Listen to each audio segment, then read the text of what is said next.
পুরাতন ব্রাশগুলোকে কেন ফেলে দিচ্ছেন? দেখুন, ব্রাশের মাথার অংশটাকে একটা ছুরির সাহায্যে কেটে ফেলুন। এবার পেছনের অংশটাকে আগুনের মধ্যে হালকা করে পুড়ে নিন যাতে এটা নরম হয়ে যায়। এরপরে এটাকে ঠিক ব্রাশের পিছনের দিকে লাগিয়ে দিন। প্লাস্টিক হওয়াতে এটা খুব সহজে জয়েন্ট লেগে যাবে। এটা কিছুটা ঠান্ডা হোক। এদিকে একটি সাবানের প্যাকেট নিন। সাবান বের করে নিয়ে প্যাকেটগুলোকে আমরা ফেলে দেই। অথচ দেখুন কি উপকারটাই না করে এই খোসা।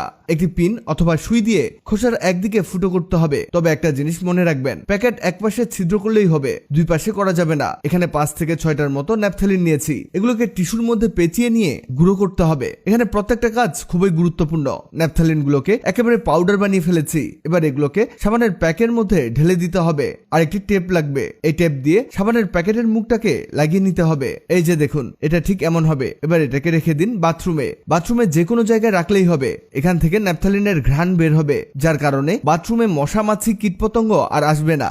এবার এক টুকরো তুলা নিন। আর একটা কাঁটা চামচ লাগবে। কাঁটা চামচের মাথার অংশে তুলাটিকে পেঁচিয়ে নিন। একটু ভালোভাবে শক্তপোক্তভাবে এই কাজটি করতে হবে। এমন করে নিলেই হবে। এবার এটা দিয়ে ময়লা ব্লেন্ডারের নিচের অংশটাকে খুব সহজেই পরিষ্কার করতে পারবেন। যেহেতু এখানে কোনো কিছু প্রবেশ করে না, তাই এটা দিয়ে খুব সহজেই পরিষ্কার করতে পারবেন। এবার দেখুন এই চিরুনিটা কি পরিমাণ ময়লা হয়েছে।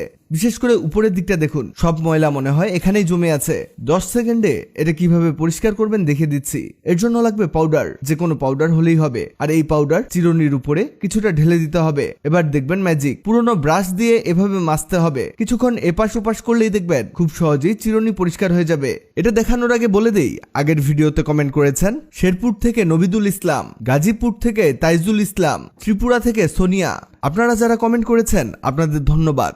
এই দেখুন, একেবারে নতুনের মতো চকচকে করে ফেলেছি। এবার দেখাই প্রথমে সেই ব্রাশ দিয়ে কি করবেন। বাসায় যেসব চিপা চাপায় ময়লা জমে আছে, বিশেষ করে জানালার ফাঁকে যেখানে যেখানে হাত যায় না, এই ব্রাশ দিয়ে খুব সহজে সেটা পরিষ্কার করতে পারবেন।